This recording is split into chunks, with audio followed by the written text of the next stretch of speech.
بُص يا شباب، الجزء اللي جاي بقى طبعًا هو الجزء الأهم طبعًا وأخطر جزء بتاع السيريز والparallel وتقسيمة الcurrent وتقسيمة الفولت والإيه، والكلام ده كله. طبعًا إحنا هنوصل يعني في المراجعة الأولى بإذن الله لحد الconcept يعني زي ما هي متقسمة part 1 وpart 2 لحد concept رقم أظن حاجة و40 42 45 حاجة كده. لحد concept رقم 46 ده اللي إحنا إيه، هنوصل له بإذن الله في الحتة دي. بعد كده بقى في البارت التاني الاسبوع التاني بقى باقي الاجزاء او باقي الافكار اللي احنا هنتكلم عليها كيرشوف بقى قرايه الاجهزه الحاجات دي. طيب نمسك الاول السيريس والبارلل، خلينا نفتكر يعني كونسبت 32 مثلا هو بيوريك الفرق بين السيريس والبارلل والايه والقوانين بتاعتها. اولا فاول حاجه هي تقسيمه او السيريس واللي هي يا جماعه والبارلل. حلو أوي، بالشكل ده.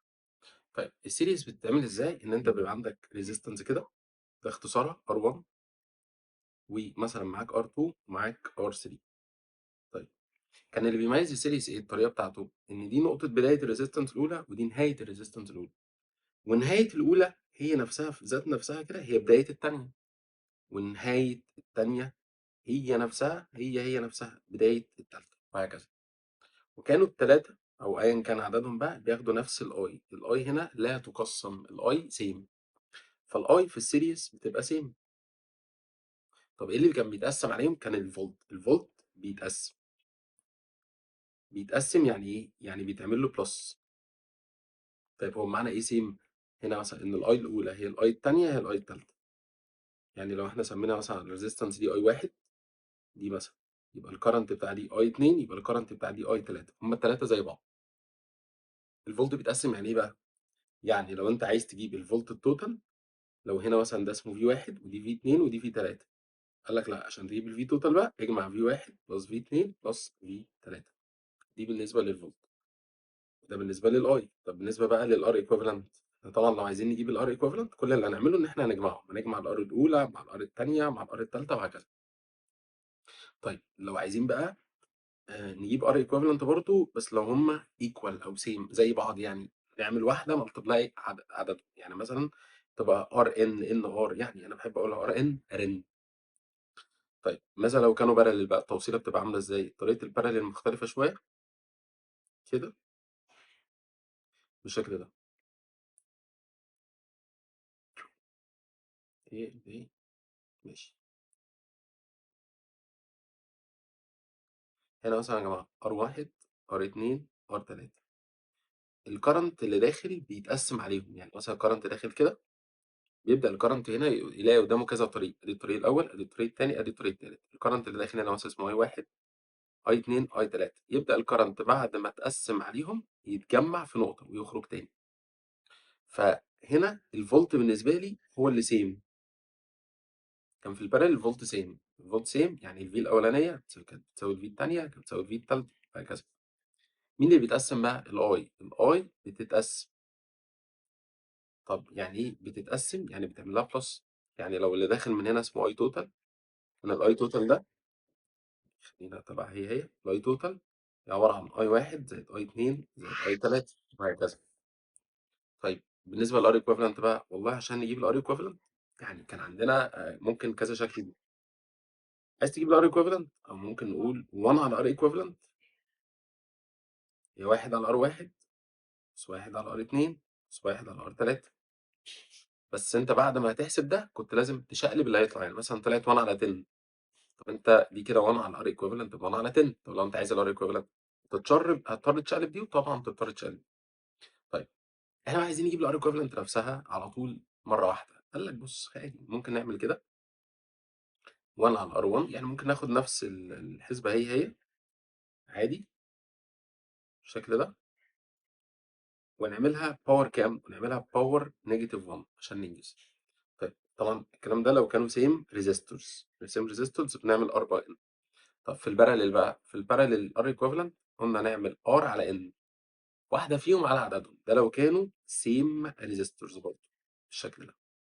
بس ادي يا سيدي التقسيمه بتاعت السيريز، وادي التقسيمه بتاعت الباراليل، وادي ايه القصه بتاعتها كلها. يعني عايز برضه تقسمها بشكل كده اهو. جايين عاملين خط كده، فيها بقى خطوط كده. ادي الاي، ادي الفي، ننظمها كده. هنا الحاجه اللي بتتقسم، هنا الحاجه ما بتتقسمش. هنا بقى إيه طبعا ايه قوانين الار ايكويفالنت معانا عادي. آه، سواء في السيريز او في الباراليل او سيم او نوت سيم.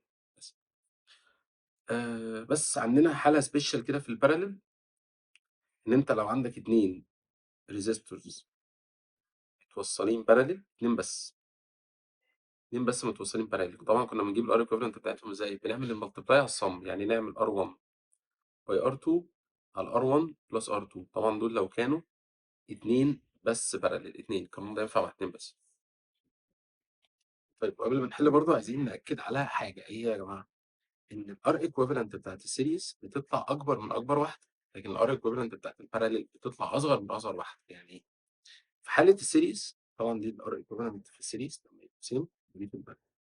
انت في حالة السيريز بتعمل بلس، وفي حالة الباراليل بتعمل 1 اوفر، فبالتالي في البلس بيطلع اكبر من اكبر واحدة، لكن في الايكويفالنت في الباراليل بيطلع اصغر من اصغر واحد. هنا يا جماعة مهم قوي ناخد بالنا من ده، ان في السيريز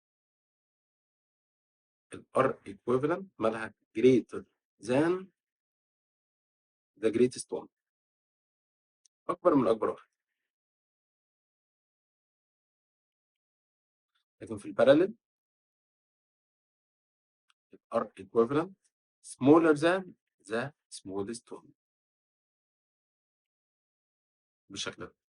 وعندنا برضو ملحوظه مهمه نقولها في السيريز في الباراليل، ايه هي؟ ان انا لو عندي سلك بالشكل ده ليه لينس معين، لو طولنا السلك ده اطول الريزيستنس بتزيد، لان هي تعتبر توصيله سيريز. يبقى انت حضرتك لما اللينس بيزيد ار equivalent بتزيد، لان هي تعتبر توصيله سيريز. طيب لو انت بقى عندك سلك، بس السلك ده عملت فيه ايه؟ يعني هو كان عامل كده مثلا بالشكل ده، خلينا حتى نرسم دول كده. كان عندك سلك وقمت جاي مدخن السلك ده شويه، دخنته. انت كده عملت ايه؟ انت كده زودت الاريا. لما الاريا بتزيد الار ايكويفالنت بتقل، لان انت كده يعتبر كانهم متوصله توصيله ايه؟ كانهم متوصلين توصيله باراليل، لكن دي اكنها كده متوصله توصيله سيريز. لان انت لما بتطول اللينس بتاع السلك انت اكنك بالظبط جيت ركبت جنبه ريزيستنس سيريز كده هنا. لكن لما بتدخن السلك انت بالظبط اكنك عملت توصيله باراليل. ليه؟ لان هم كده يعتبروا نفس نقطه البدايه ونفس نقطه النهايه، فتبقى توصيله باراليل. خلي بالك الباراليل بنعرفها ازاي؟ ان الثلاث ريزيستانات بيبقى عندهم نفس نقطه البدايه وعندهم نفس نقطه النهايه، نفس نقطه البدايه ونفس نقطه النهايه، ساعتها التوصيله دي تبقى باراليل. ازاي دول نفس نقطه البدايه؟ حاجه بسيطه جدا. النقطه دي والنقطه دي مفيش، يعني مثلا خلينا ناخدها واحده واحده. دي نقطه بدايه، قلنا دي نقطه بدايه الريزيستنس الاولى. حلو. طب دي يا جماعه نقطه بدايه الريزيستنس الثانيه، دي نقطه بدايه الريزيستنس الثالثه. طب حلو. دي نقطه بدايه الريزيستنس الاولى، ودي بدايه الريزيستنس الثانيه، ودي بدايه الريزيستنس الثالثه، صح كده؟ يبقى ده معناه ان هم نفس نقطه البدايه. ليه؟ علشان ما بين النقطه دي والنقطه دي مفيش ريزيستنس، في سلكه فاضيه. وما بين النقطه دي وما بين النقطه دي مفيش ريزيستنس، في سلكه فاضيه. يبقى بالنسبه لي دول كلهم يعتبروا نقطه واحده. طيب دي مثلا نقطه نهايه الريزيستنس الثانيه، دي نقطه نهايه الريزيستنس سوري اللي فاتت الاولى ودي الثانيه. والنقطه دي هي نقطه نهايه الريزيستنس الثالثه. طيب دي نقطه نهايه الثانيه الاولى، ودي نقطه نهايه الثانيه، ودي نقطه نهايه الريزيستنس الثانيه. دول كده بالنسبه لي يعتبروا نفس نقطه النهايه. ليه يعتبروا نفس نقطه النهايه؟ عشان ما بينهم سلكه فاضيه. يبقى الثلاث ريزيستنات ار1 وار2 وار3 عندهم نفس نقطه البدايه ونفس نقطه النهايه، لدرجه ان احنا ساعات بنيجي نرسمهم ازاي؟ نرسمهم جدا بالشكل ده، زي فانوس رمضان زي ما قلنا بالشكل ده يا جماعه. فبالتالي هم نفس البدايه ونفس النهايه، يبقى هم كده متوصلين بقى. طيب فانت بالتالي لما بتدخن السلك اكتر شويه انت هنا اكنك عملت توصيله بارلل، فبالتالي الاريا زادت، فبالتالي الار ايكويفالنت تقل، لان التوصيله هنا تعتبر بارلل. تقول لي طب ليه الار ايكويفالنت قلت؟ عشان احنا اصلا في البارلل بنعمل 1 اوفر، فبالتالي الفاليو اللي بتطلع في الار ايكويفالنت في الاخر بتبقى اصلا صغيره. حتى لو استخدمت الطريقه دي، ما انت يا اما تستخدم الطريقه دي يا اما تستخدم الطريقه دي، بس احنا بقى لنا فتره يعني مثبتين الطريقه دي بصراحه. ان انت هنا بتعمل براكت وتحط عليه باور كام؟ -1 تريح دماغك. طيب هنا بقى عايزين نقول برضه حاجة مهمة أوي. في الكونسبت رقم 33 في فكرة مهمة إحنا يعني متدربين عليها من ساعتها، فتعالَ نأكد عليها. إيه هي يا جماعة الفكرة دي؟ إن أنت دلوقتي لو عندك identical resistors identical resistors عملت إيه في الidentical resistors دول؟ كنت موصّلهم series خلّيتهم متوصّلين parallel. خلي بالك عندك عدد معين من الريزستنات متوصلين سيريز خدتهم هم انت بس وصلتهم باراليل او العكس، او كانوا باراليل خدتهم وصلتهم ايه؟ خدتهم وصلتهم سيريز. طيب ايه الحكايه؟ ساعات هنطلب منك عددهم الان دي عايزين نحسبها، وساعات عايزين نحسب الريزيستنس الواحده. طب دي هنجيبها ازاي؟ قال لك بص، لو عايز تجيب عددهم الان سكوير يعني، قال لك اعمل الار ايكويفالنت بتاعت السيريز على الار ايكويفالنت بتاعت الباراليل.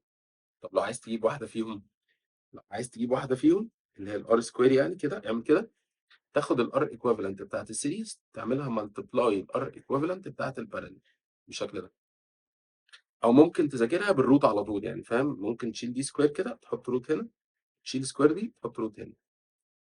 يعني من الاخر لو عايز تجيب الان الروت الديفيجن، طب لو عايز تجيب الار الروت الملتبلاي. خدت بالك الديفيجن ملتبلاي، هنا ملتبلاي هنا بتعمل ايه؟ هنا بتعمل ديفيجن بالشكل ده. طيب القانون ده جه ازاي والقانون ده ازاي؟ طبعا قانونين مكتوبين عندك وكده كده احنا يعني شرحناهم قبل كده بالتفصيل الممل، فتعال نشوف او نفتكر هم بس كانوا بيجوا ازاي. الفكره ان انت هنا هو الراجل قال ايه؟ قال ان هم ايدنتيكال. خلي بالك الطريقه دي هتستخدم في حاله واحده، ان هم ايه يا جماعه؟ هم ايدنتيكال. ان انت دلوقتي عندك ار ايكويفالنت سيريز ماشي، لو هم ايدنتيكال يبقى قانونها ار باي ان. طب ار ايكويفالنت بتاعت الباراليل قانونها ار على ان. طيب احنا ممكن بس نبدل، نجيب دي الاول ونجيب دي بعد كده، دي هتعرف ليه. طيب عايزين نعمل ايه بقى؟ احنا عايزين نجيب الان دي، فهنعمل ايه؟ هنشيل الار دي نجيب لها تعويض. الار من هنا بتساوي ايه من فوق؟ الار من فوق بتساوي ار الباراليل في الان، صح كده؟ خلاص شيل الار دي، حط بدلها ار ايكويفالنت باراليل ملتبلاي الان. خلي بالك انا يا دوبك بس شلت الار دي عوضت عنها. ليه؟ لان لسه في ان اصلا موجوده هنا، ده ار ايكويفالنت سيريز. طيب ان باي ان طبعا هتبقى ان سكوير. الان سكوير كده عايز تجيبها خد دي وديها تحت دي بالديفايد، خلاص فبقت الان سكوير اهي، بقت طبعا ار ايكويفالنت سيريز على ار ايكويفالنت الباراليل. شكرا. عايز تجيب الان شيل السكوير حط روت الناحيه الثانيه اهو زي ما انت شايف قانون كده.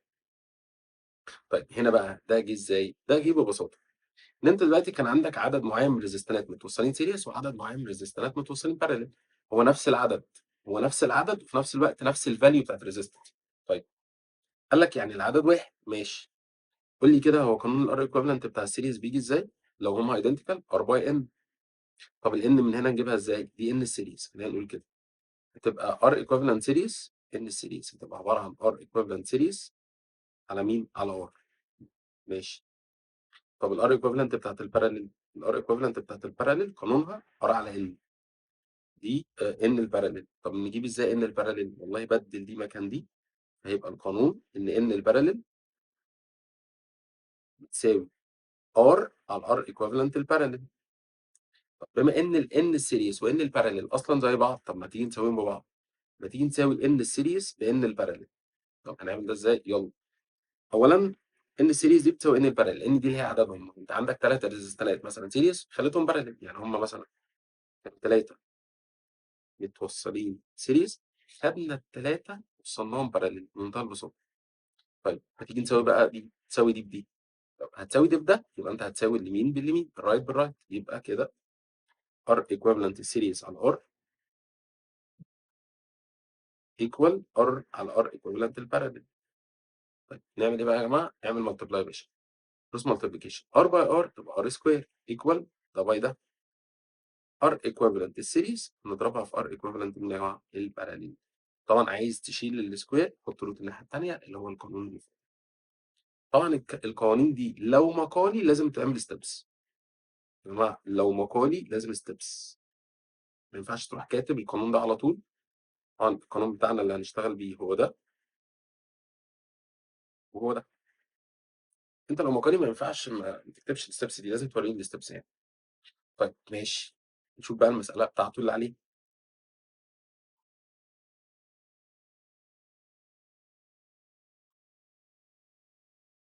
دي جات في صفحة 51 استرشادي 25 بس يعني نحلها برضه كنوع من التدريب.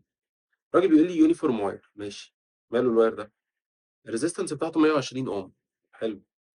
is cut into equal pieces قطعناه حتت ماشي، ومتوصّلة parallel أوكي، يبقى الequivalent resistance بقت 1.2 ده في حالة الparallel يعني دي الR equivalent في حالة الparallel. يا ترى بقى الnumber of pieces إيه؟ عدد القطع، يبقى هو الراجل ده كده عايز يجيب الN. طب هو إحنا بنجيب الN هنا إزاي يا جماعة؟ بنجيب الN عن طريق R equivalent series على R equivalent الparallel. مستر بس إحنا مش معانا الseries. معانا وهاوريها لك دلوقتي هي فين، بس أنا هاكتب القانون وأوريك إنها معانا. يبقى يا باشا الN بتساوي root الdivision R equivalent series على R equivalent parallel. أنا معايا الR equivalent بتاع الparallel قالها صريحة اللي هي 1.2. فين بقى الR equivalent بتاعة الseries؟ بُص الwire resistance بتاعته 120 باشا دي الR equivalent بتاعة الseries. تقول لي إزاي؟ يا ابني ما هو أنا لو معايا سلك كده، السلك كده يا جماعة ده wire، الwire ده لو دخلنا جواه كده هنلاقيه أكنه متقسم لكذا resistance series مع بعض. يعني هو السلك من جوه بُص عارف كانت عاملة زي إيه؟ زي دي. إن أنت أكنك لمّا بتطوّل طول السلك إيه اللي بيحصل؟ بتزوّد ريزستنس سيريز، فالسلك نفسه هو يعتبر توصيلة سيريز. فأنت هنا معاك السلك نفسه توصيلة سيريز، يبقى دي الR equivalent سيريز. عملنا إيه بقى؟ قطعناه وخلّينا الpieces بتاعته اتوصّلت مع بعض parallel وادّانا الR equivalent بتاعة الparallel. أنت معاك السيريز اللي هي 120 بس يبقى 120 على 1.2 تطلع في الآخر 10. ده 10 إيه؟ 10 قطع يعني هو قطّعها 10 حتت.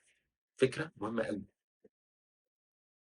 بُص يا شباب، في page 15 عندك في اللي هو الconcept رقم 6 دي إحنا كنا سايبينها بقى طبعًا عشان فكرة إيه، التوصيلة بتاعة الseries والparallel. الفكرة كلّها إيه، إن أنت لو عندك مثلًا conductor بالشكل ده، يعني مثلًا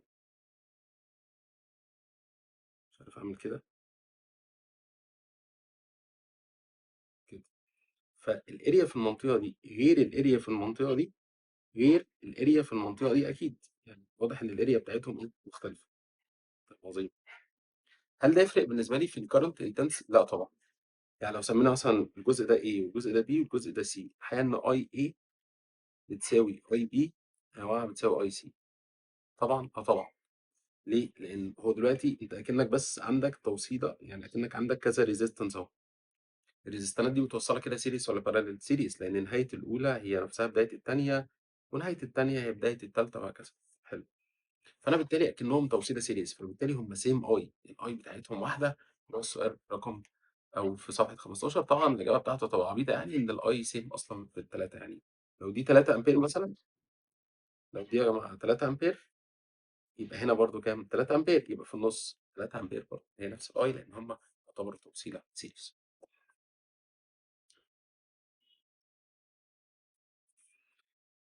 طيب عندي فكرة كمان برضه، الفكرة دي مش موجودة في التفوق خلّي بالك، يعني مش موجودة كconcept في التفوق. أنت ممكن إيه، ابقى زوّدها لو أنت بقى خلاص أو يعني كده الfile ده معاك، أنت بتكتب معايا، بتلخّص معايا، معاك الfile أنا بابعته لك، كل حاجة موجودة. اللي هي فكرة لو عندنا سلك كده أهو، ده wire، الwire ده هناخده نلفّه بشكل ring بالشكل ده كده، حلو الكلام؟ طيب إحنا اتفقنا إن الwire نفسه أكنه توصيلة إيه، أكنه توصيلة series. طيب لو جينا وصّلنا أطراف بطارية من هنا كده، طيب جينا وصّلنا هنا بطارية، أدي بطارية، فبالتالي الكهربا هتبدأ هنا تتقسّم كده وكده، حصل؟ فجزء من الكهربا هيدخل كده، وجزء من الكهربا هيدخل كده، في الآخر هيتجمّعوا في النقطة دي. طب ما كده يا جماعة أكننا عندنا resistance هنا، وأكننا عندنا resistance هنا، أكننا عندنا 2 parallel. حلو، هم أصلًا كانوا إيه بقى، كانوا series لإن الwire في حد ذاته يعتبر مع نفسه توصيلة series. طيب أنا هافترض حاجة، هافترض إن أنا السلك ده متقطّع قطعتين، أنا خدته بعد كده وصّلته parallel فهو برضه قطعتين. طيب فكنا بنفترض إيه مثلًا، أكن resistance السلك مثلًا 12 ohm ده السلك كله. يبقى الحتة دي من السلك كام؟ 6 أوم، والحتة دي من السلك 6 أوم، ما تاخدهم توصّلهم parallel، طب ما دي هتبقى 6 ودي هتبقى 6، صح كده؟ طيب كل قطعة فيها 6 و6، حلو. الcurrent بقى يا باشا وهو داخل من هنا، يبدأ يتقسّم، طب ما أنت كده هتقسّم على 2 parallel، طب ما 2 parallel وشبه بعض، يبقى الR equivalent هنا بنجيبها عن طريق R على N، الR الواحدة من دول كل قراية لوحدها، يعني مثلًا لو سمينا حتى دي R1 وسمينا دي R2، دي R1 دي R2، كل واحدة فيهم ب6، وهم عددهم 2، تطلع بكام يا جماعة؟ تطلع ب3. خلاص؟ فإحنا حتى يعني إيه عملنا لها قانون إحنا كده إيه بيننا وبين بعض، ألا وهي إن R الواير تساوي 4 R equivalent بتاعة الباراليل، لأن خلي بالك دي الR equivalent بتاعة الباراليل. إزاي؟ ما هو R equivalent بتاعة الباراليل ب3، أدي دي ب3 اضربها في 4 يديك R السلك اللي هي ب12، وR السلك فعلًا كانت ب12. طيب وممكن نسمي دي R الرينج، الباراليل دي نسميها رينج، فاهم؟ يعني R الرينج، R الequivalent، R الباراليل كلها بالنسبة لي إيه؟ واحد، وده فكرة أو قانون مهم أوي، خلي بالك لأن هو مش موجود في الكتاب. حلو. نرجع بقى للconcepts بتاعتنا تاني اللي هي صفحة 52، concept رقم 34 اللي هي فكرة إن إحنا نكنسل resistance أو حاجة، يلا بينا. بُص يا سيدي دي رقم 34، عندك concept 34 في صفحة 52، يلا. فكرة اللي هي إن إحنا نلغي resistance وبتاع، ركز لي بقى فيها. دلوقتي إحنا هنا عندنا resistor أو branch، إحنا هنلغي resistance أو فرع كامل طوري يعني. when a wire of zero resistance is connected، بمعنى إيه؟ إحنا عندنا احتمالين، بُص هي الرسمة دي مقلوبة شوية فتعالَ إيه أرسمها لك عدل. دلوقتي أنا لو عندي مثلًا resistance أهي اسمها R1 مثلًا، أنا دي بس هاوضحها لك هنا، هنا R1 وR1 دي متوصلة مع سلك فاضي كده، وهنا في R2، الكهربا جاية كده، إيه اللي هيحصل؟ هنلاقي إن في resistance هنا متوصلة parallel مع سلك فاضي. طب أنا عرفت منين التوصيلة دي parallel؟ عشان هم نفس نقطة البداية، دي بداية الresistance، دي بداية السلك الفاضي، دي نهاية الresistance، ودي نهاية السلك الفاضي. هل هم نفس البداية ونفس النهاية؟ أيوه، لأن هم ما بينهم سلكة فاضية، يبقى النقطة دي هي نفس النقطة دي، والنقطة دي هي نفسها النقطة دي، لأن ما بينهم سلك فاضي. طالما السلك الفاضي parallel مع resistance يبقى إيه اللي هيحصل؟ الكهربا هتفضل تمشي في السلك الفاضي وتلغي الR1 أصلًا، لأن السلك الفاضي تقريبًا يكاد يكون zero resistance، أو بُص السلك الفاضي يكاد يكون zero resistance يا جماعة، فبالتالي الواير بيبقى zero resistance فنكنسل الواير. طيب هنا نفس الفكرة، كهربا بُص أدي سلك فاضي أهو زي ما أنت شايف، السلك الفاضي ده يعتبر parallel مع مين؟ parallel مع resistance. الكهربا هنا هتفضل تمشي إزاي؟ بُص بقى، أنت دلوقتي الكهربا لما هتيجي هنا في الرسمة دي، هتلاقي قدامها سلك فاضي، سلك فاضي، resistance. إيه اللي هيحصل؟ والله الكهربا اللي هتعمله إنك عندك هنا سلك فاضي وresistance، هتمشي طبعًا في السلك الفاضي وتلغي الresistance، فالR1 دي تتلغي أصلًا.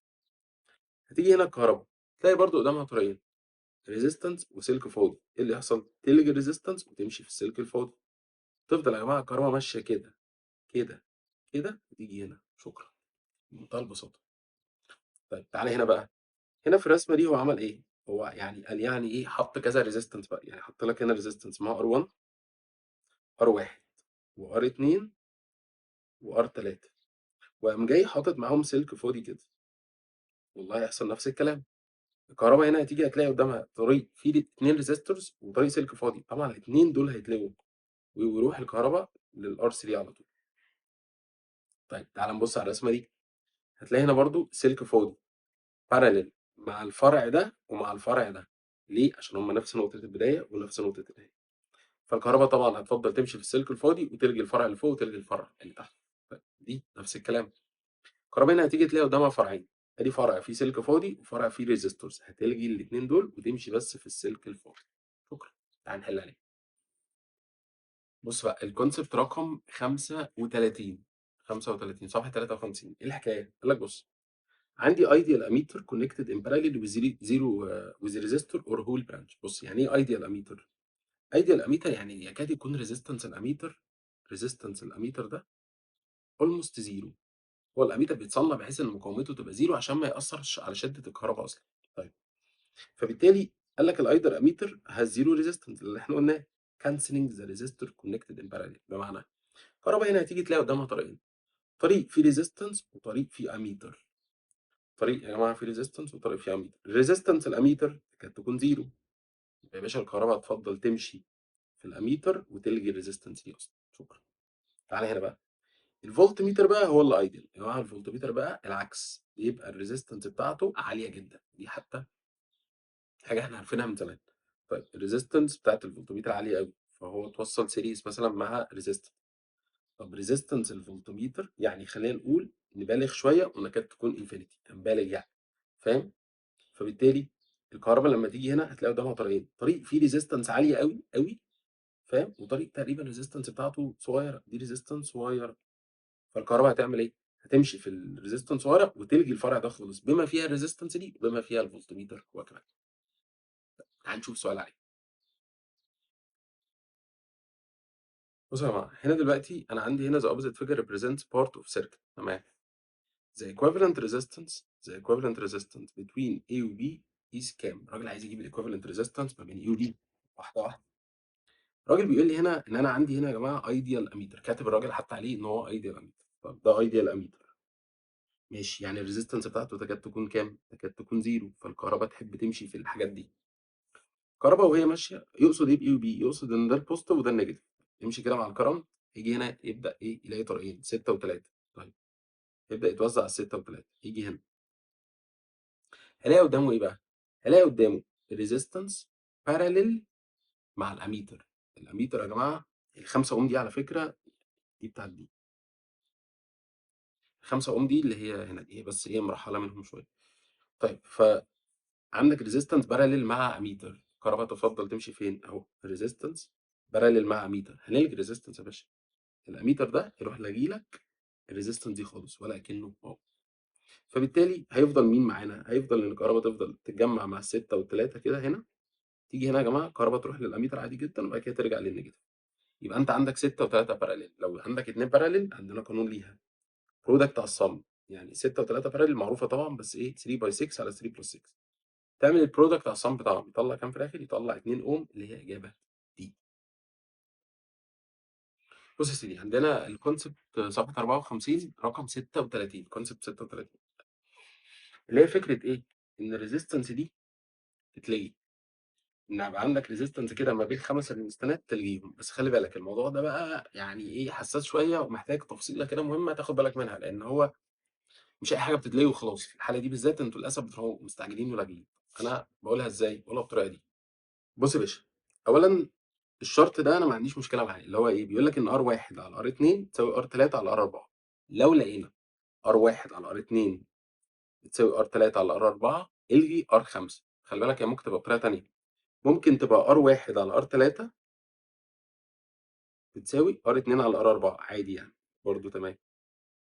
ار1 على 3 بتساوي 2 على 4. اهم حاجه تاخد دي مع دي ودي مع دي، او دي مع دي ودي مع دي. ما تجيش بقى تعمل سامبوكسات، ما تجيش تعمل دول كده، لا. طيب يبقى ده او ده. طب وبعد كده لا، اوعى تفتكر ان ده الشرط بس، لا. بقول انا ايه بقى يا جماعه؟ بقول هنا دور تاني، يعني ده اول حاله هنفكر فيه. ده اول شرط. تاني شرط دور على الريزيستنس، او مش دور بقى، كنسل الريزيستنس. انهي ريزيستنس اللي هتتلغي؟ اللي هي not connected directly to battery. لازم تبقى كده not connected directly to battery. لان الطلبه هنا بتحتار، هو احنا هنلغي انهي واحده من الخمسه؟ هنلغي اللي مش متوصله دايركت مع الباتري اللي هو 5. ليه بقى؟ لان انت لو عندك هنا بطاريه كده بالشكل ده، مين في الطلبه بتحتار؟ لان خلي بالك ده شكل بسيط، في اشكال معقده اكتر شويه. انت تدور على مين؟ على اللي مش متوصله دايركت مع الباتري. يعني ايه مش متوصله دايركت مع الباتري؟ يعني لما تيجي تبص دي هتلاقي اطرافها مش متوصله مع البطاريه دايركت. عشان تروح من الطرف ده للبطاريه لازم تعدي على الريزيستنس، وعشان تروح من ده للبطاريه لازم تعدي على الريزيستنس سواء من هنا او من هنا. لكن مثلا ار1 الطرف بتاعها ده عادي يعدي على البطاريه دايركت، الطرف بتاعها ده يعدي على البطاريه دايركت، دي تروح للبطاريه دايركت، دي تروح للبطاريه دايركت. لكن ار5 هي اللي ما راحتش للبطاريه دايركت.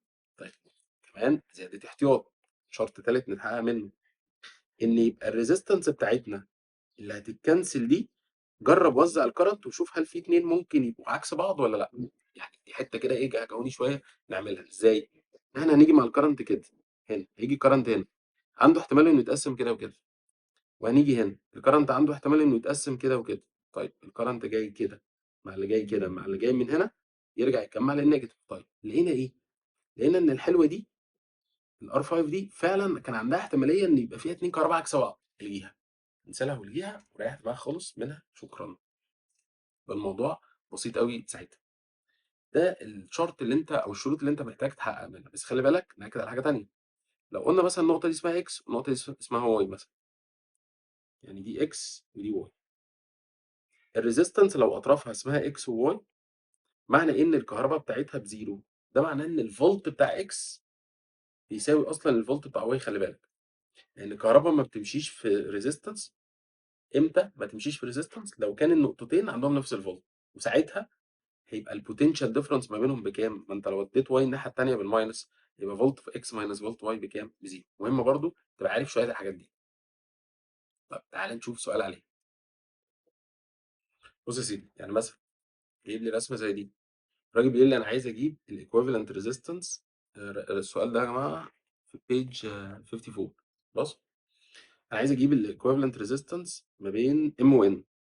طب حلو، فين M؟ أدي M وأدي N، يبقى يا جماعة أكن M دي هي الpositive وN دي هي مين؟ وN دي هي الnegative. حلو. كهربا داخلة من هنا، هتلاقي قدامها 9 و3 وفي هنا 10 وفي هنا 15 و5.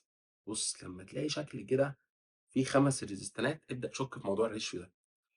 مثلًا لو عملنا 9 على 3 تدينا 3، طب لو عملنا 15 على 5 تدينا 5، تدينا 3 آسف، إيه الهبل ده! 9 على 3 يدينا 3، 15 على 5 يدينا 3 برضه، يبقى ده معناه إن دي على دي بتساوي دي على دي، يبقى دي تتلغي. ودي خلّي بالك دي اللي هي إيه، دي اللي مش متوصّلة direct مع البطارية، خلّي بالك أنت لو جرّبت تمشي مع الكهربا كده فعلًا هنا وهنا، هتلاقي إن دي عندها احتمالية إن الكهربا تدخل من هنا ومن هنا، ليه؟ لإن الكهربا هنا هتتقسّم كده وكده، الكهربا هنا هتتقسّم كده وكده، فبالتالي الموضوع يبقى حلو. نجيب الequivalent بقى، أنا دايمًا بانصح الطلبة أقول لهم ارسموها تاني، أدي الرسمة بتاعتنا، يبقى هنا في 9 وهنا في 15 وهنا في 3 وهنا في 5 بالشكل ده، هيطلع لك هنا طبعًا إيه، 8. طيب الكهربا لمّا تيجي تتقسّم، إيه اللي هيحصل؟ ال9 وال15 دول سيريز عشان سلكة واحدة، وال3 وال5 دول سيريز عشان برضه سلكة واحدة، يبقى دول يطلعوا كام؟ ال9 وال15 قُل 10 خمسة 24 دول 8، ناخد ال24 وال8 parallel تطلع كام ال24 وال8؟ ال24 وال8 يعني ماشي هو هنا جابوها على طول ماشي 24 و8 تطلع 6، دول مع بعض يطلعوا 6 ليه؟ اللي هي 24/8 على 24+8 تدينا 6، يبقى دول مع بعض يطلعوا 6. يبقى أنا ممكن أرسمها تاني، إن هيبقى عندي واحدة يعني كل دول بقوا 6 متوصّلين مع مين بقى؟ متوصّلين مع ال8 دي series بس 6 و8 يبقى الR equivalent كده تبقى 6+8 كده تطلع 14 ohm اللي هي الإجابة دي يا جماعة. بس ده كده السؤال اللي هو كان في page 54. بُص يا سيدي في page 55 اللي هو concept 37 اللي هو إحنا نقدر نجيب الequivalent resistance عن طريق حاجة اسمها الreduction، هو مسميها reduction اللي هو إن إحنا ممكن نسميها redrawing عادي يعني. طيب إزاي؟ تعالَ نبُص، الراجل عايز يجيب الequivalent resistance ما بين نقطتين A وB، فين يا باشا A وB؟ آدي A وآدي B، الA طبعًا هي الpositive الB طبعًا هي الnegative. حلو، الكهربا طبعًا هتبدأ تمشي كده، هتبدأ تتقسّم كده وكده، وتيجي هنا عند ال12 وال6 تتقسّم برضه، وبعد كده تيجي تتجمّع الكهربا اللي جاية من ال4 مع اللي جاية من هنا، وفي كهربا برضه جزء دخل هنا، ييجوا يتجمّعوا كلّهم يرجعوا لمين؟ يرجعوا للنيجاتيف. بنبسّط الرسمة إزاي الأول؟ ناخد ال12 وال6 مع بعض الأول parallel تمام، ال12 وال6 دول يطلّعوا كام؟ ال12 وال6 ممكن ناخد ال4 كمان معاهم، هيطلّعوا 2، يعني ممكن ناخد ال12 وال6 وال4 مرّة واحدة عشان نخلص. نبسّط الأول إزاي؟ ناخد ال12 وال4 وال6 زي ما قُلنا parallel كده مع بعض. طيب ليه؟ عشان كلّهم نفس نقطة البداية والنهاية، أصل بُص كده، النقطة دي اللي هي نفسها النقطة دي، هي نفسها النقطة دي، هي نفسها النقطة دي، فال3 كده نفس نقطة البداية. النقطة دي نهاية ال4 دي نهاية ال12 دي نهاية ال6 هي نفسها النقطة دي، هي نفسها النقطة دي، يبقى هُم نفس نقطة البداية والنهاية، يبقوا ال3 دول parallel هم ال4 وال12 وال6. نجيبها إزاي؟ نجيب الR بتاعة ال4 وال12 وال6 بالشكل ده 1 على 4 + 1 على 12 + 1 على 6 نعمل كل ده يا جماعة power -1 فدي طالعة كام؟ دي طالعة 2. نرجع نرسم رسمة مرة كمان نشيل ال3 دول ونحط بدالهم واحدة ب2. طيب يلا حطينا بدالهم واحدة ب2 مين موجود معانا؟ ال5.5 دي موجودة معانا وفي واحدة تحت ب15 أهي بالشكل ده وادي النقطة دي A وخلاص بقت النقطة دي يعتبر كده أي نقطة فيهم بقى B اللي هي النيجاتيف. لما تيجي ترجع تقسم الكرنت تاني هتلاقي إن الاتنين دول متوصلين إزاي؟ سيريز باراليل مع ال15 والاتنين دول سيريز يعملوا لنا كام يا باشا؟ يعملوا لنا دول 7.5. 7.5 مع ال15 دي باراليل ليه؟ علشان هم نفس نقطة البداية نفس نقطة النهاية أهي بدايتهم واحدة نهايتهم واحدة يبقى 7.5 وال15 يبقى كده الار ايكوفالنت 7.5 باي 15 على 7.5 بلس 15 عشان هما اتنين والاتنين بارل بنعملهم بالطريقة دي تطلع كام؟ تطلع 5 اوم اللي هي يا جماعة رقم بي أو لتر بي. طيب عندنا الكونسبت رقم 38 في بيج 56 اللي هي طريقة البوينتس ميثود أهو. طريقة البوينتس ميثود ازاي نحل الايكوفالنت ريزيستنس؟ افتكر كده بطريقة البوينتس ميثود ليها طريقة بسيطة جدا. أنا دلوقتي لو عندي ريزيستنس حلو لو مثلا الريزيستنس دي خدت في بدايتها رقم واحد طالما عدينا على الريزيستنس ندي رقم جديد نعمل كده. طب لو كان عندنا سلك فاضي لو بداية السلك خدت رقم واحد نهاية السلك تاخد نفس الرقم بالظبط تاخد واحد برضه لأن مفيش ريزيستنس فمفيش تغير في الفقرة. تعالى نحل المسألة دي بالطريقة دي بس ناخد بالنا إن لازم أول رقم يبقى عند البوزيتيف بتاع البطارية وآخر رقم يبقى عند نيجاتيف البطارية. هنعمل ده إزاي؟ يلا بينا. أولا ده البوزيتيف وده النيجاتيف حلو قوي الراجل عايز يجيب الايكوفالنت ريزيستنس بتاعت المجموعة دي تعالى نجرب طريقة البوينتس يلا بينا. قبل ما أنسى في فكرة مهمة إنك لو عندك ريزيستنس اضطريت إن أنت أطرافها تاخد نفس الرقم يعني سياق المسألة وداك للحتة دي إن الاتنين ياخدوا نفس الرقم يبقى ده معناه إن الريزيستنس دي ملغية بس أنت ما كنتش خدت بالك. قد تكون شورت سيركت اللي هي سلك فاضي بارلل مع ريزيستنس وقد تكون في حتة الريشيو اللي هم 5 بنلغي الإيه الريشيو اتحققت فبنلغي اللي في النص. بس أنت عينيك ما كانتش شايفاها بس طريقة البوينتس هتوريها لك. طيب تعال نبص. أولا مثلا أنا هبدأ من هنا مش هفضل ماشي كده من عند البوست تمام هاجي هنا أدي النقطة دي رقم واحد. طب حلو يا جماعة ده سلك فاضي يبقى ياخد رقم واحد نفس الرقم أنا قلت لك سلك فاضي ياخد نفس الرقم. طيب ده برضه سلك فاضي ياخد رقم واحد كل ده فاضي ياخد رقم واحد أما ده برضه سلك فاضي يبقى ياخد رقم واحد دايما أراعي إن أنا سلك فاضي أديله نفس الرقم. طب حلو لو خدت بالك بقى أنا كده عديت هنا على ريزيستنس يبقى ندي دي 2 عديت هنا على ريزيستنس ماشي ادي رقم جديد لا ليه؟ لان ده رقم 2 وده سلك فاضي يبقى الاولى ان هو ياخد نفس الرقم ما تديش رقم جديد حتى لو عدى على ريزيستنس مستر بس هو عدى على ريزيستنس هنا المفروض ياخد رقم مختلف ماشي يا عم هو واحد خد 2 اهو فخد رقم مختلف بس الرقم ده يبقى زي الرقم ده. كل ده سلك فاضي تاخد 2 ايه ده سلك فاضي ينفع ارجع لفوق كده ينفع تاخد رقم 2 السلك فاضي برضه ينفع اخد رقم 2 ينفع اخد رقم 2. يا جماعة المسألة كلها رست على إيه؟ على 1 و2 يا ساتر، دي 1 و2 نتأكد من حاجة، أنا أول رقم بدأته 1 بُص عند الpositive وآخر رقم وصلت له 2 هو اللي عند النيجاتيف، إحنا كده عندنا ال4 ريزيسترات ما أعرفش هُم كام 1، 2، 3، 5 ريزيسترات، ال5 متوصلين parallel ليه؟ يعني طالما رست على نقطتين بس يبقى هُم parallel ما بين 1 و2 بُص بقى هنعمل إيه؟ هنعمل ال2 ohm دي 2 ohm ونعمل عليها صح عشان ما ننساش وعشان ما نكررهاش، ما بين 1 و2 في 16 ماشي. نعمل عليها صح برضه. ما بين 1 و2 في 4 زي الفل 4 أوم. وفي ما بين 1 و2 16 برضه. في ما بين 1 و2 8 أوم. بس يا باشا شكرًا. نجيب الR equivalent بقى إزاي؟ اللي هي الطريقة بتاعة 1 over ونعمل power -1 1 على 2 + 1 على 16 + 1 على 4 + 1 على 16 برضه + 1 على 8 كل ده نعمله طبعًا power كام؟ power -1.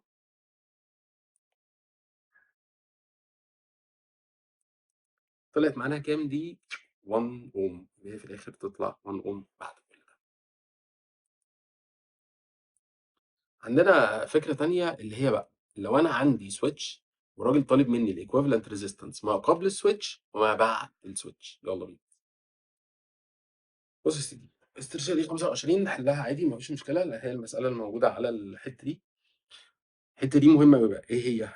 إن إحنا دايمًا باشوف الطلبة بتغلط فيها، إزاي نجيب الcurrent قبل ما نقفل الswitch وبعد ما نقفل الswitch. هنا الموضوع ده مهم لإن للأسف أنتم بتغلطوا فيه. طيب الVB يا باشا ب6 فولت، حلو أوي، أدي الVB ب6. قال لك أنا عايز ratio ماشي، ما بين قراية الأميتر before and after closing switch K، قبل وبعد، نجيب قراية الأميتر. طب أنا عشان أجيب قراية الأميتر ما لازم أعرف الR equivalent لإن أنا معايا الVB 6 وعايزين نجيب الR equivalent. طبعًا إحنا عندنا قانون إحنا يمكن لسه ما افتكرناهوش بالتفصيل، بس إحنا عارفينه المفروض اللي هو Ohm's law for closed circuit اللي هو VB يا جماعة على الR equivalent plus R small. ده قانون بيجيب مين؟ بيجيب الI total. I total دي اللي خارجة منين؟ اللي خارجة من البطارية. بُص كده، هنا في I total خارجة من البطارية. الI total اللي خارجة من البطارية بتتحسب بالقانون ده VB على R equivalent plus R small. حلو.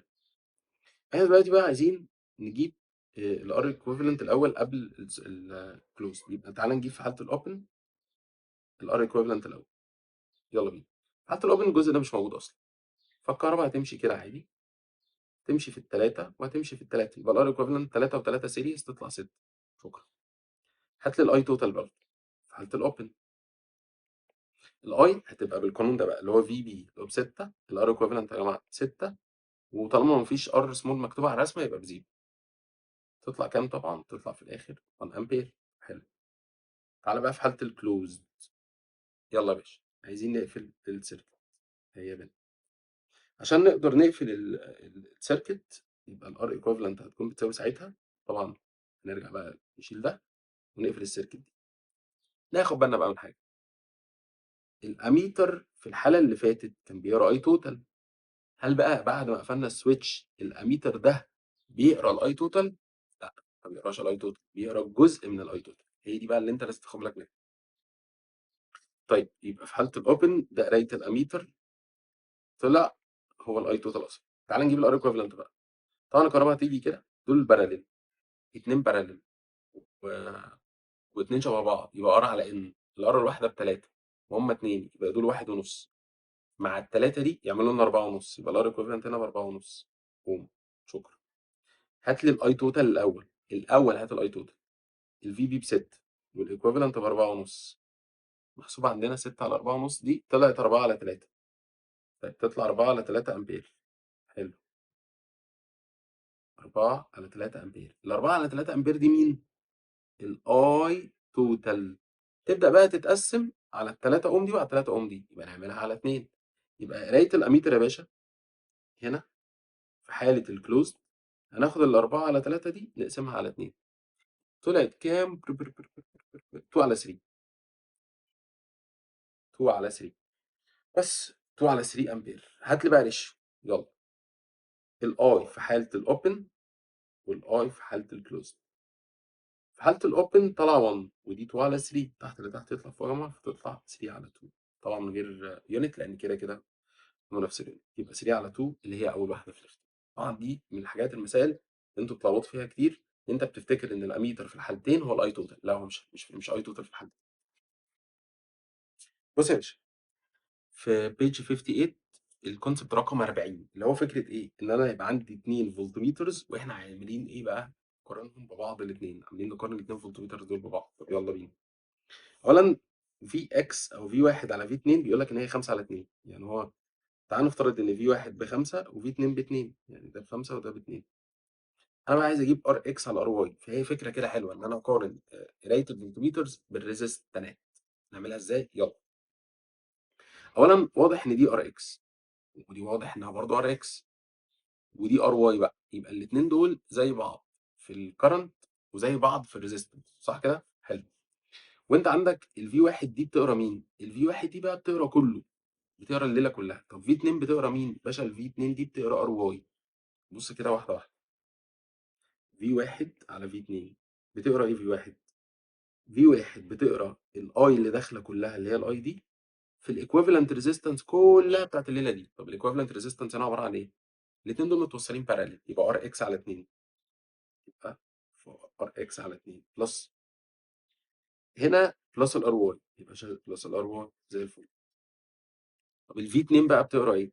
بص الفي 2 بتقرا الاي توتال برضه، لان خلي بالك الاي توتال اتقسمت ورجعت تاني اتجمعت هنا، يعني هي اتقسمت عليهم ورجعت تاني اتجمعت اي، يبقى الفي 2 بتقرا ايه؟ اي في ار واي، اي في ار واي.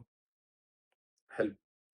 اصلا الاي تطير مع الاي باشا.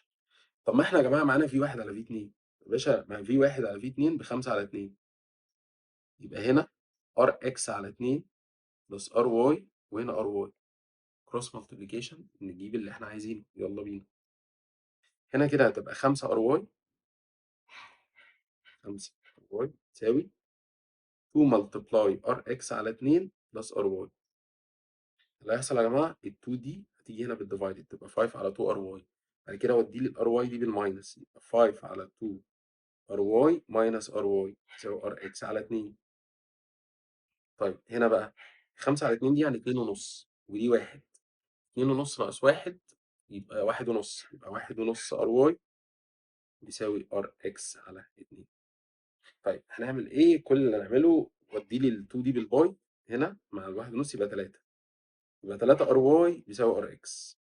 يبقى كده عايزين نجيب ار اكس على ار واي، ار اكس على ار واي كده. طبعا هناخد ده برضو كده، يعني هناخد ده، لو خدت ار اكس على ار واي ارجع ب 3 على 1، هنا في 1 يبقى 3 على. شكرا. 3 على 1 دي اللي هي فين؟ اللي هي الاجابه ايه؟ اللي هي اول.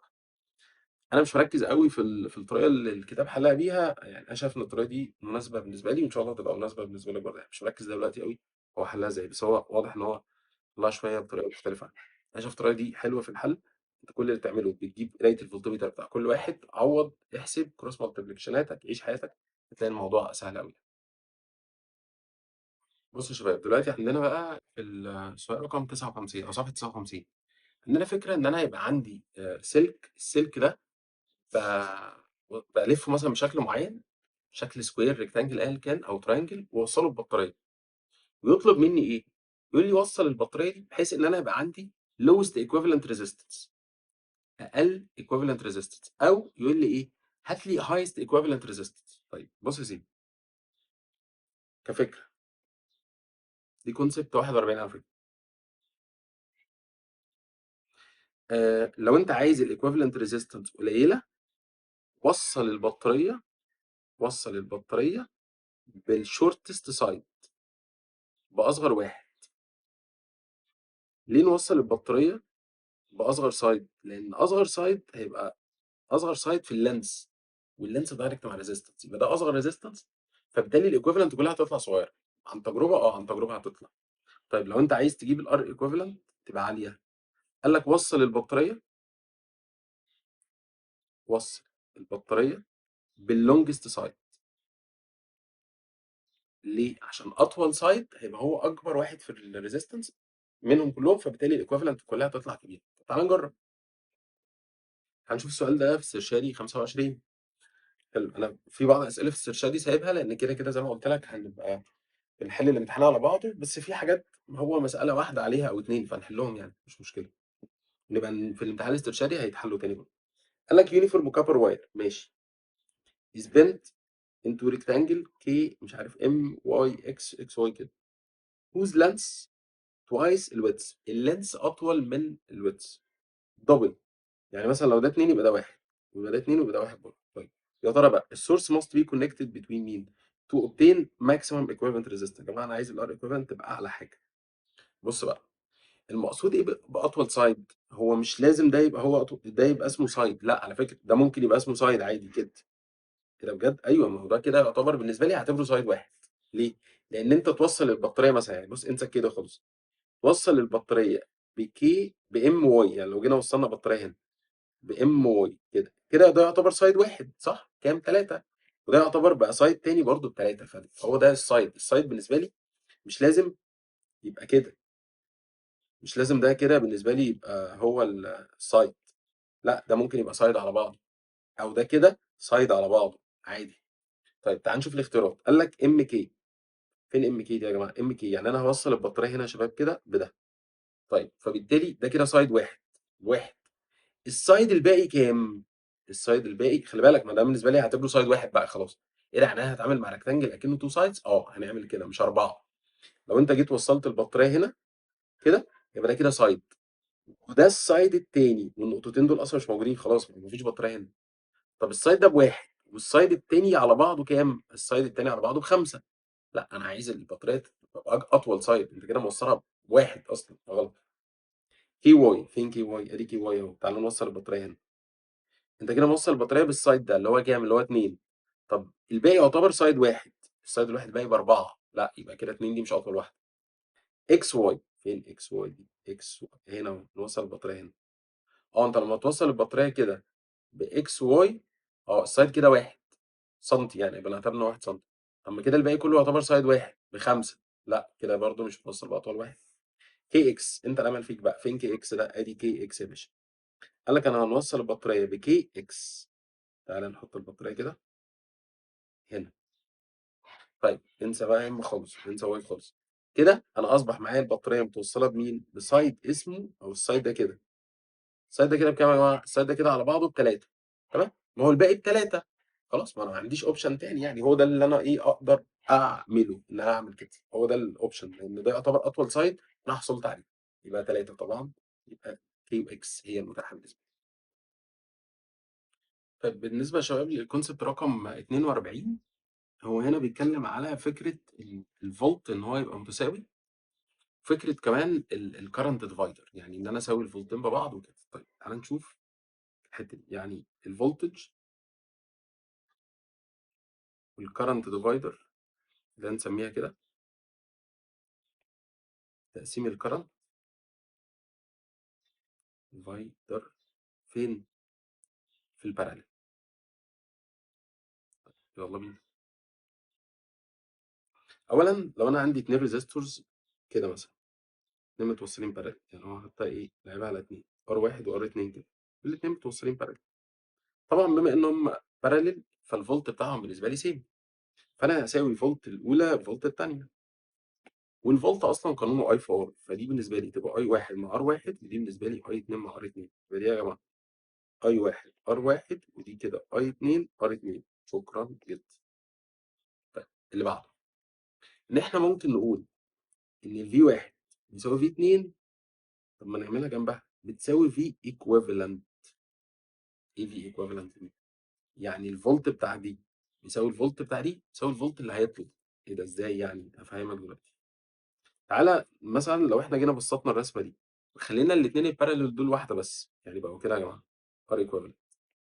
الاي اللي داخله هنا بنقول عليها مثلا اي ايكويفالنت، والاي اللي داخله هنا برضه بنقول عليها اي ايكويفالنت. فخلي بالك بقى،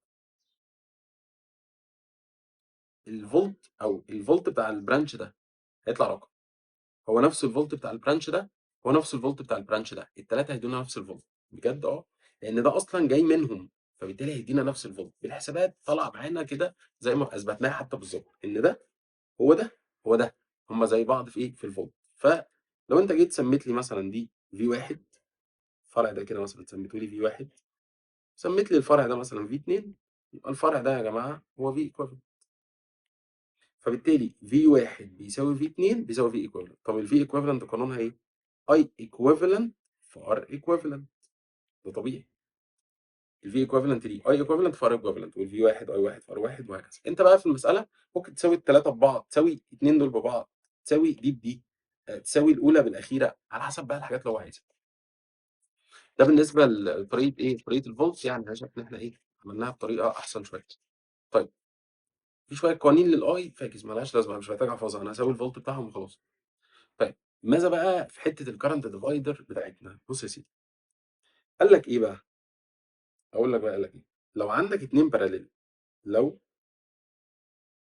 عندك اتنين ريزيستورز باراليل، اتنين متوصلين باراليل، نقدر نجيب ازاي الاي واحد؟ قال لك بص، عشان تجيب الاي واحد ليها طريقه كده بنعملها كرنت ديفايدر، بنعملها بسرعه في خطوه واحده. لو عايزين نجيب الاي واحد نعمل ايه؟ الاي واحد ده بتاع ار واحد، بناخد الريزيستنس الثانيه اللي هي دي على مجموع الاثنين. R1 زائد R2 في الاي اللي داخله لهم. الاي اللي داخله لهم دي يا جماعه اللي هي اسمها اي ايكويفالنت. ماشي. طب لو انا عايز اجيب اي 2، عايز تجيب اي 2 يبقى انت عايز تجيب الاي بتاعت الار دي اللي هي الثانيه. خد الريزيستنس الاولى خليها هنا، وتحت مجموعهم برضو ملتبلاي الاي اللي داخله لهم. مين الاي اللي داخله لهم؟ اسمها اي ايكويفالنت، يبقى ملتبلاي اي ايكويفالنت. شكرا. هنحل. بص يا سيدي، عندك انت في بيج 60 في مساله بتاعت استرشادي 25 ماشي بتاعت الازهر، لفتت نظري فتعالى نحلها دور تاني 24. يلا. الراجل بيقول لي ايه بقى؟ بيقول لي بص، انا عايزك هنا تجيب لي الفولتميتر ريدنج. انا عايز اعرف الفولتميتر ده بيقرا كام. ده كده. طب ما انا عشان اجيب الفي بتاعته لازم ابقى عارف الاي والار بتاعته. طيب الراجل بيقول لي هنا ان الكرنت داخل كده، واضح ان الكهرباء دي بدات تتقسم كده وكده، اتجمعت هنا تاني 0.2. اوكي، يبقى 0.2 دي ب 20 اوم، يبقى انا كده معايا الاي ومعايا الار بتاعتها. ماشي، انا بقى عايز اجيب قرايه الفي دي. مفيش مشكله. دلوقتي يا جماعه هي كانت داخله من هنا اصلا كام؟ كانت داخله من هنا 0.2 امبير. يعني خلي بالك 0.2 امبير بدات تتوزع عليهم اتجمعت تاني. ماشي. تقدر تجيب لي الاي بتاعت ال 10 اوم؟ يعني مثلا انا لو عايز اجيب الاي بتاعت ال 10 اوم اعمل ايه؟ احنا اتفقنا لو عندك اتنين باراليل وعايز تجيب الاي بتاعت دي، خد الريزيستنس الثانيه اللي هي 30 على مجموع الاثنين 10 بلس 30. 10 بلس 30 في الاي اللي داخله لهم. الاي اللي داخله لهم اللي هي كام يا جماعه؟ اللي هي 0.2 بس. يبقى كده بقت اصبحت 30 على 40. 30 30 over 40 باي 0.2 تطلع 0.15. 0.15 امبير. يبقى الريزيستنس دي داخل لها 0.15 امبير. ماشي. عايزين بقى نجيب الفي بتاعتها عادي خطوه واحده، اي في ار بتاعتها. الاي بتاعتها 0.15 اضربها في كام يا جماعه؟ في 10. يبقى تطلع 1.5 دي 0.15 في 10 1.5 تطلع 1.5 فولت اللي هي يا جماعه اجابه سي. اوكي. بص يا سيدي، ده سؤال حلو في ازهر دور تانية 25. سؤال حلو. الراجل بيقول لي ايه؟ if the ammeter reading 0.5 يعني الاميتر ده قرا 0.5 امبير. ده بس كده. ماشي. عايز اجيب الار، عايز اعرف الار دي نجيبها ازاي؟ يعني ان شاء الله الموضوع بسيط. الار دي عشان نقدر نوصل لها احنا محتاجين نجيب اصلا الايكويفالنت. فاهم؟ طبعا احنا عندنا قانون بيقول ان الاي توتال تساوي في بي على الار ايكويفالنت بلس ار سمول. طيب الار سمول اصلا بكام؟ بزيرو. باي باي مع السلامه. طب ما هي كده احنا عايزين نجيب الار ايكويفالنت، يبقى بدل الار ايكويفالنت مكان الاي توتال. ار ايكويفالنت تيجي كده ايكوال في بي على اي توتال. طب احنا اصلا يا جماعه معانا الفي بي. الفي بي ب 6، يبقى انا ناقصني بس اي توتال. وبعد كده اقدر اجيب الار ايكويفالنت وبعد كده ايه اعيش حياتي. الار ايكويفالنت اصلا عباره عن ايه؟ الار ايكويفالنت اصلا هي عباره عن ان انت الاربعه والثمانيه دول باراليل واللي يطلع سيريس مع الار دي، يبقى 4 و8 سيريس. 4 و8 سوري باراليل، 4 في 8 على 4 زائد 8 واللي يطلع هو سيريس مع الار. طيب انت برضه عشان تجيب الار دي محتاج الار ايكويفالنت، فانت هتجيب الار ايكويفالنت تعوض بيها هنا تعرف تجيب الار. ازاي نجيب الار ايكويفالنت؟ احنا بنفكر. اولا انا شايف ان في كرنت هنا اتقسم كده وكده، وانا معايا كرنت واحد فيهم. فاهم؟ طب ما انا ممكن العبها بطريقه الايه؟ الكرنت ديفايدر. فاهم؟ او ممكن اجيبها كده اصلا على فكره، بس يعني هي يمكن سهله كده. ليه؟ دي 8 ودي 4 والاثنين زي بعض في الفولت. طيب الفولت بيساوي اي باور، هما زي بعض في الفولت يبقى هما عكس بعض في الاي والار. دي الريزيستنس الكبيره اللي هي 8 واخده نص امبير، يبقى دي الريزيستنس الصغيره اللي هي نصها 4 تاخد ضعف الكرنت، تاخد 1 امبير. يبقى الكرنت اللي كان داخل من هنا كام يا جماعه؟ الكرنت اللي داخل من هنا واحد ونص. بص كده، الثمانية واخدة نص يبقى الأربعة تاخد واحد.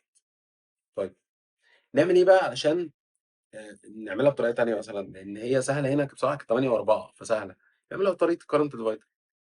إن الأي بتاعت ال 8 أوم إنك بتاخد الريزيستنس اللي فوق اللي هي 4 على مجموع الاثنين 4 زائد 8 في الأي اللي داخلة لهم. يعني الأي اللي كانت داخلة لهم دي اللي هي مين؟ اللي هي أي توتال.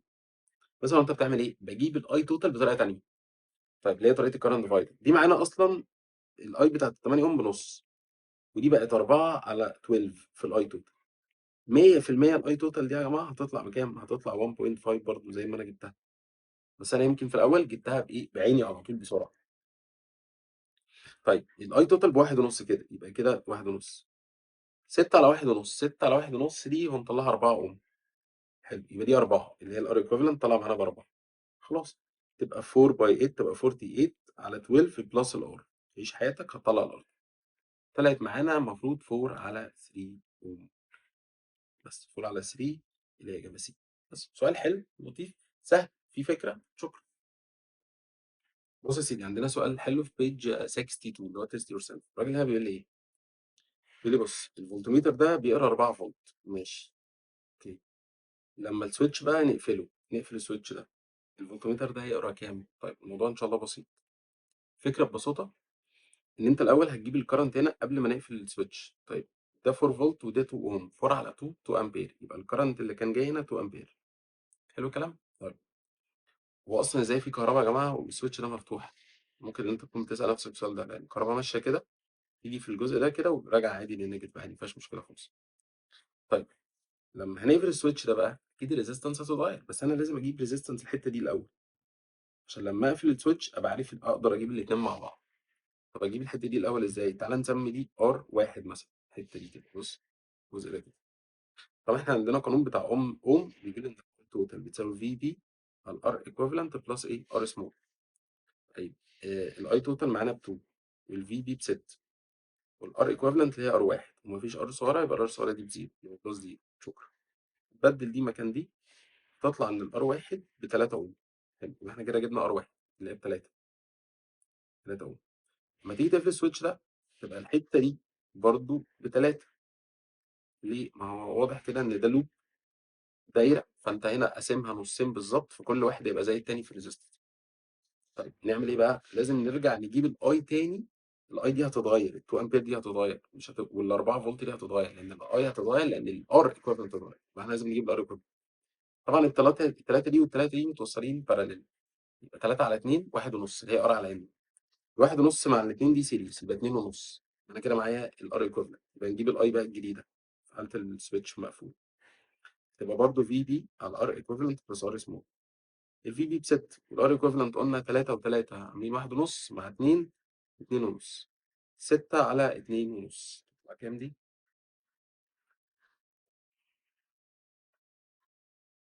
تطلع 2.4 امبير. خلاص، يبقى الكرنت كده يطلع 2.4 امبير. اضرب بقى 2.4 دي في 2، يبقى الفي تبقى 2.4 باي 2، بس دي هتطلع 4.8 فولت. شكرا. صفحة 63 صفحة 64 هما يعني فكرة ايه متشابهة، ان هو هنا هيوصل ريزيستانات مثلا اتنين باراليل، ويبدا يلعب بقى على الريش ما بين الفي والاي، الفي والار، الار والراديوس، الار والاريا كده. ده في صفحه 63. في صفحه 64 نفس الفكره بس هيلعبها سيريس، نلعبها باراليل الاول. هنا دلوقتي معانا الاثنين دول متوصلين باراليل، يبقى هم زي بعض في الفولت، الفي واحد بيساوي في 2، صح كده؟ طيب ما هو لو زي بعض في الفولت وانت مثلا جيت تجيب ريشيو ما بينهم، هي الفي بتساوي ايه؟ الفي بتساوي اي في ار. خلينا نقول الفي بتساوي اي في ار. الفي سيم، يبقى ايه علاقه الاي والار؟ والله الاي والار دول انفرس، يبقى اي واحد على اي 2 تبقى ار 2 على ار 1. وعن طريق بقى يا باشا الار اللي هي رولا، تلعب انت بقى ريشيو زي ما انت عايز، ار ورو اي، ار ولينس، ار واريا، اعمل ريشيو عادي. بمعنى انك تقدر تلعب كده. هي طبعا الار دايركت مع الرو اي، يبقى دي رو اي 2 رو اي 1. دايركت مع اللينس يبقى لينس 2 على لينس 1. عكس الاريا يبقى هنا اريا 1 وهنا اريا 2 بس. والاريا دي قد تلعبها مره ريديوس، يبقى ار 1 على ار 2 بس باور 2. عملنا احنا الريشيو قبل كده. او نلعبها بدل ريديوس دايمتر، دايمتر 1 على دايمتر 2 باور 2. بس العبها بقى بالطريقه اللي انت ايه حاببها او على حسب السؤال. طب تعالى نشوف السؤال. معاك سؤال في نفس الصفحه في صفحه 63، سؤال حلو.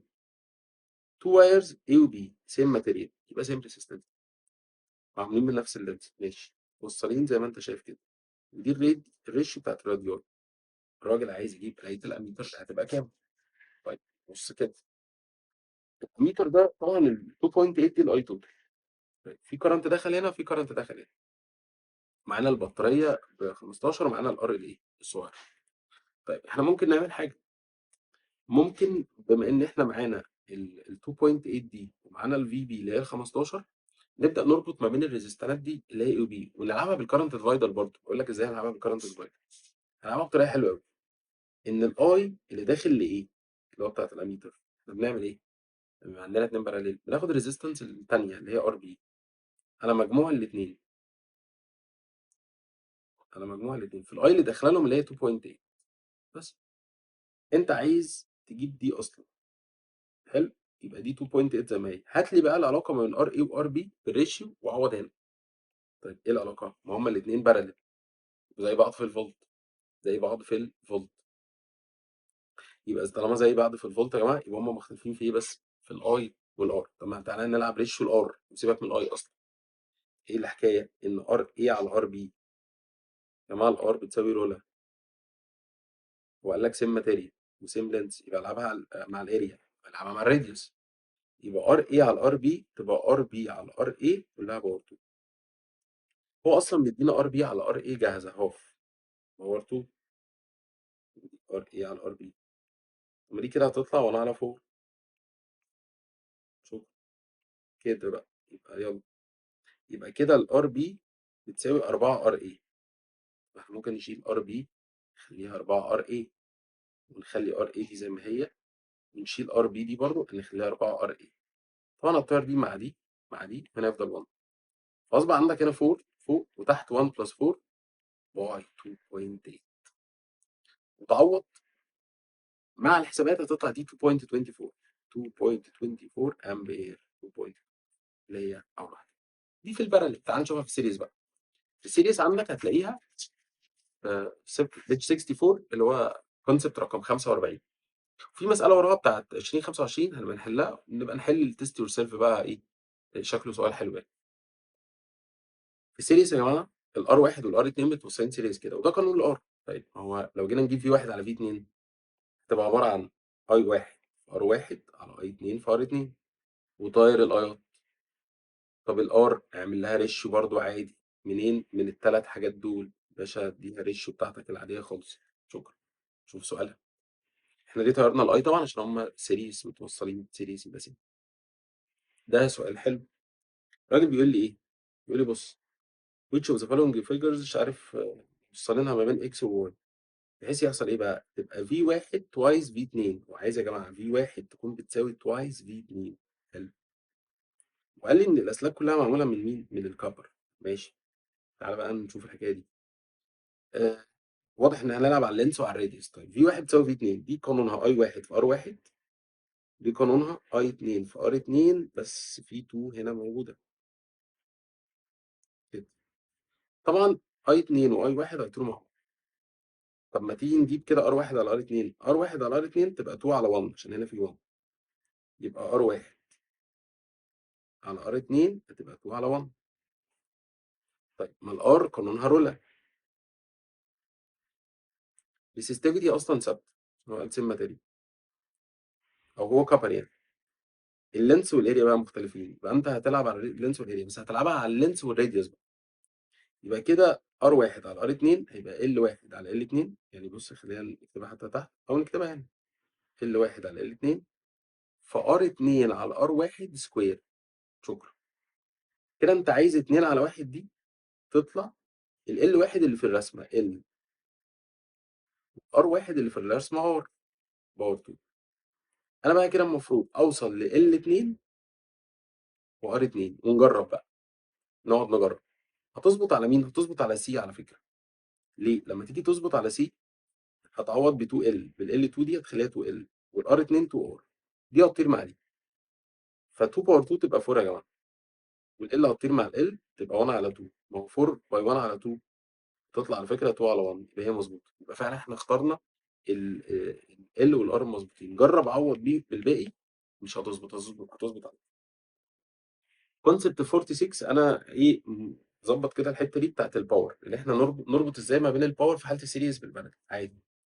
الباور بيساوي I سكوير R. يفضل نستخدم القانون ده في السيريز لأن الI سيم. فباور 1 على باور 2 يبقى R1 على R2.